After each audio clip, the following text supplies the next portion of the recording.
Welcome to the KX Country Clubhouse. I'm Carolyn Ellis from KX 96, and we're so happy to have 1/3 of the Washboard Union with us today. David, thanks for joining us today here in the KX Clubhouse. You got it. I hope you guys are doing well. I'm just gonna tuck my microphone under my beard here. Well, speaking of the beard, the pandemic, a lot of people were, taking pictures and posting pictures of their pandemic hair and their pandemic beard. What did you decide to do? You know what? It's really funny. Chris and I, because we have these beards, we wear bandanas. And so whenever we go out places, we look like little bandits. And it was funny because I was in a bank a few days ago and I was thinking, you know what? A year ago, I would have been arrested for being in a bank like this, but it's okay to do it now. It's really funny. It is so true. I go out with my mask and my sunglasses on and I'm like, nobody would recognize you at all. So it must be just terrific for the celebrities that they can just go out and about and enjoy themselves and not even have to worry about anything. Oh, I bet they're loving it. I bet they are loving it. And we were also talking too, because you're actually originally from our stomping grounds from Scarborough, I believe, right? I'm from the little nook, I call it, the little nook of Scarborough. It's a quiet little quaint place just outside of Toronto that everybody knows and loves. Yeah, that's my stomping ground. I grew up there, right in the water. Well, it's funny because years ago, the very first time that I ever met you, you actually came into the radio station with a former coworker of ours, who's a friend of yours, I believe, Craig Robertson. We grew up together. Yeah. And I've got stories about him. You can tell me afterwards, I can just imagine, but you came in dressed as Santa Claus bearing a box of donuts. I don't know if you remember doing that or not, but that was how can I not remember being Santa Claus? I was like, you came in and I'm like, you know what? I love this guy. He knows the way to a radio announcer's heart is through their stomach with donuts. I have to admit, Christmas is kind of a magical season for guys with big white beards, so it's pretty fun. Well, you do a great job with it. If the music thing doesn't work out, you can always, work on playing Santa Claus. It's hilarious you say that. If you ever want to feel what a rock star feels like, dress up like Santa Claus at Christmas time and walk the streets. It doesn't matter who you meet, they all love you. You know what? It's very true. Years ago, we actually had the opportunity to fly in a helicopter with Santa Claus to the Oshawa Center, and the kids out there screaming. I got that moment. I actually got that moment. It was great. It's pretty good. It's a good uplift, that's for sure. And I gotta say congratulations. First off, you guys are just racking up the awards left, right, and center. 3-time consecutive CCMA Group of the Year. I think you got 9 CCMAs in total so far. It's I think it's 5 now. 5 now, okay. All right, well, I'm just up in it's moving forward, right? And then of course the Juno Award that you won in 2019 for Breakthrough Group of the Year. Now I've always wanted to ask these questions, and I've never actually had the opportunity to do this because that is an all genre category. So does it feel different winning in a category like that than it does with, say, like a group of your peers that are playing the same type of music?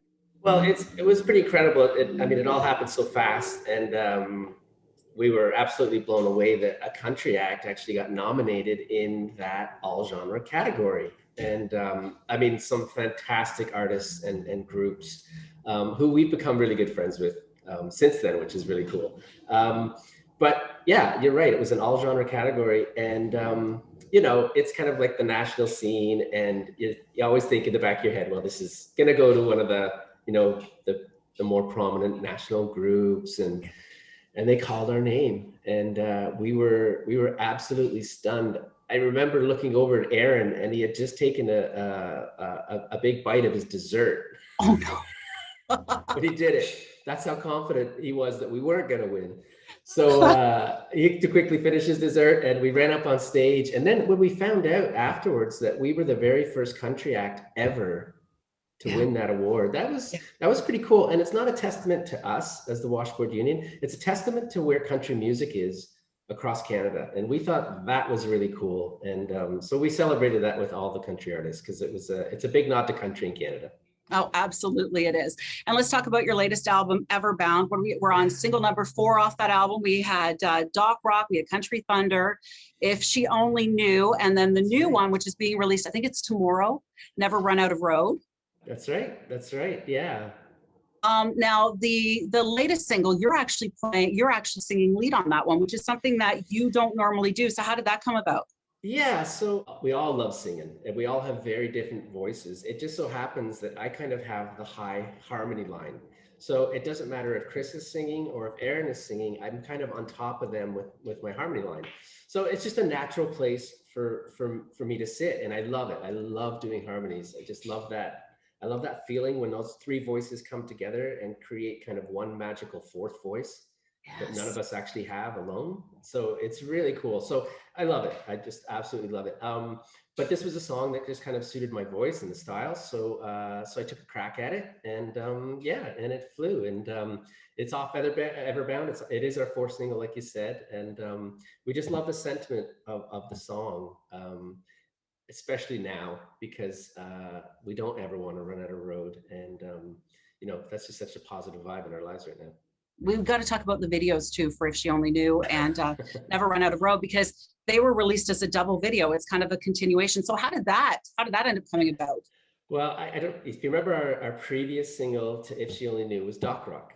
And that Yeah. was right at the beginning of the pandemic. And we had just released a record. We made the decision to release the record. The record company came to us and said, hey, do you guys want to hold off on releasing this till we know what's going to happen? And we said, absolutely not. If there's ever a time for music, it's now. Like everyone, we have our favorite groups and our favorite music that we gravitate to when we're under stress or have times of need. And, you know, so we put it out, and we heard back from so many people that they were so thankful that we did, because it gave them something to listen to during the pandemic. Right. And it was a stressful time. So we had released the record, and we thought, okay, well, we're going to release Doc Rock as a single, but we couldn't do a video because Pandemic. there's pandemic. There was no crews were working. Everything was shut down. Yeah. So we thought, okay, what are we going to do? So we reached out to our fans and asked them to send us their videos of them having fun at their summertime locations and their docks and their lakes. And holy cow, we had thousands of entries. Now, I must say, a lot of the videos we couldn't legally show. Okay. All Yeah, right. but Okay. our fans sure like to have a good time, I'll tell you that. But we picked a bunch of them that we could put out there, and it was great, and it was really fun to hear back from people who saw themselves and recognized themselves in the video. So that is a true fan video, because it was made by our fans. Did you make a not safe for work video? No, we had to burn everything. Our lawyers made us get rid of it. So I can only imagine. Now the new single, Never Run Out of Road, the video for that involves some indoor go-karting. And yeah. you guys do your own driving stunts for that, or? Absolutely. So to answer your question, Yeah. we filmed for If She Only Knew, we could film that video, and we thought, you know what, let's not get caught again not being able to do this. So let's film two videos at the same time. So we had to make the decision what our next single was going to be. We worked with the record company, and they said, yeah, let's do this. So we did both videos on one weekend. So we started Friday evening.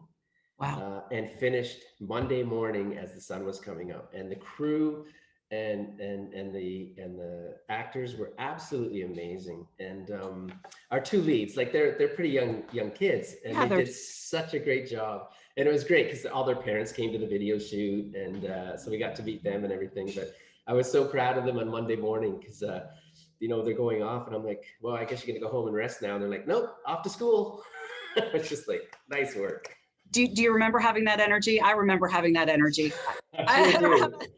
Yeah. So we shot both videos, and the second video, of course, was for Never Run Out of Road. And I don't know if you guys know this, but Chris is a real Formula One racing fan. Like he loves it. When we're on tour, and there's a race on, we know exactly where to find Chris. He's parked in front of his TV watching these Formula One races. So when we had the opportunity to do Never Run Out of Road video, and we shot it in a go-kart track, he was like a kid in a candy store.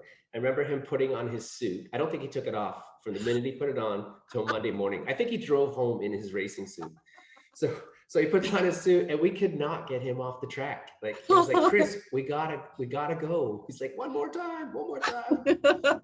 Yeah, it was a really, really fun video to make. And the kids were absolutely fantastic at it. That's awesome. Now, you guys had a bunch of songs to choose from. I think I read somewhere like 30 songs that you guys went through to choose from for this album. How do you make the decision of what makes that final cut? You know, it's a tough choice. We love all the songs, and there's so many different songs on that record, and we're really, really proud of it. But you kind of have to kind of give them away, and we thankfully have such a great team at Warner, and they're so great in helping us make those decisions because we love them all. You know, it's hard to choose. They're like your little kids. So little babies, yeah. Yeah, but some just kind of some just percolate to the top and gravitate, and you never know what or how you're going to release. And I like it because all our songs have been, you know, fairly different that we've released, and kind of like that. There's no one sound or one style, so it's kind of fun. No, and you can always count on from the Washboard you can always count on a very happy sound. Your music just makes a lot, what makes me feel good. It makes a lot of people feel good. I mean, that's the one thing that I read over and over again. Yeah, and it's really funny. We get that comment. I mean, when we were playing live, it's great, and we miss it dearly. But one of our favorite things to do when we play live is when we do a meet and greet after the show, and we get to say hi to people. And a lot of people tell us that our music is very positive in their lives, and it's amazing to hear that back from someone, because you don't really realize the impact of what music does for people, and we're just a small part of music, and we do what we do. But when you actually get to hear from people how it, you know, helped them through a rough time or got them over something. I remember one lady who listened to Shine every day while she was going through cancer treatment, stage 4 cancer treatment. And to hear that back, that just that one little thing, she said that she looked forward to that every single day when she was sitting in her chair getting her treatments. And you're just like, wow, that's amazing for an artist to hear that. And it's overwhelming. Just makes your heart swell when you think that just, you know, something that you love so much that you get to do every day and have fun with really can make that big of a difference in someone's life. Yeah, and I think we do have fun with it. We're so fortunate that I mean, I'm fortunate that I get to do this with Chris and Aaron. Not only are we in a band together, but we're also best friends. So, you know, we always joke, okay, when this is over, what do you want to do? And the first thing you'll do is phone up your buddies and say, what do you want to do today? Yeah. So yeah, it's really fun. I think that you guys should have to wear matching outfits now all the time too. I think that should be something that is written into the contract too. Now, I noticed on Facebook, you guys have been doing like a number of different covers of different songs from different artists. That's so right. Is that kind of a way that you've developed to keep in touch with your fans right now, or?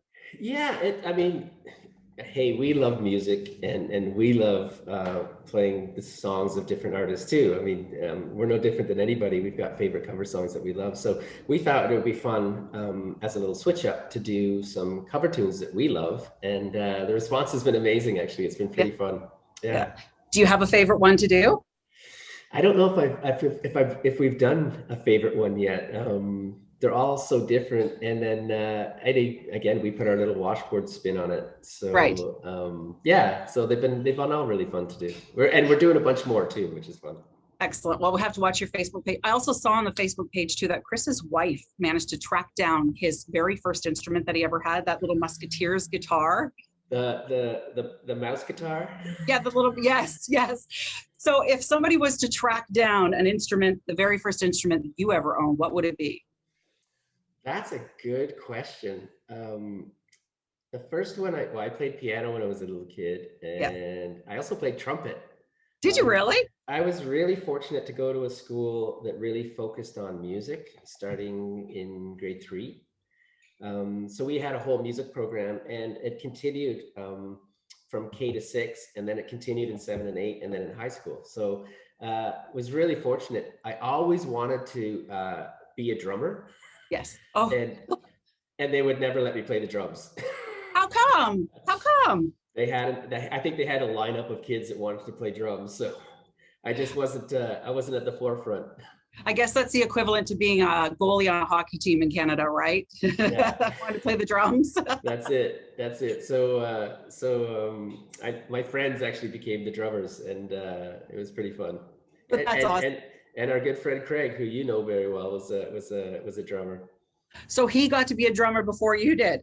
He was actually the first drummer I ever met, and I was so blown away that he could play drums. I was like, wow! And he had a drum kit, and we used to go over to his parents' house and jam in the basement, and that's how I first started in a band. They were saying, "We need a singer," and I said, "I'll be the singer." So I Oh. went out and bought a microphone, and next thing you know, I was a singer in a band, and that's how easy it is. You had to show up with your own mic, but then you have Mike will travel, right? I guess. That's all you had to have was a microphone, and you're in. That's such a great story, David. I know with the pandemic right now, just before we finish up here, everybody kind of focuses on there's been a lot of negative with this, let's face it. But then you hear a lot of people say that they've taken some positive from this. What's a positive thing that you've taken from this past year and a bit that we've been dealing with? Just things that, I mean, we're not ones to take a lot of things for granted, but you really take stock of the things in your life that you didn't actually think about enough. And it's those really simple things. Like I haven't seen my father in over a year, and that's really hard. I mean, thankfully we live in an age where there's technology where we can still connect and talk every day. And he still kicks my butt playing cribbage every day. So some things don't change. But yeah, just those. I mean, going back to Christmas time, Christmas is such a busy time of the year, and you're rushing from here and rushing from there, and you'd always say, "I just wish I could stay home." Well, I don't think anyone's ever going to say that again. They're going to be happy when people come over, and they're going to be happy to go out places. So just those little simple things that we do every day that you might have overlooked in the past.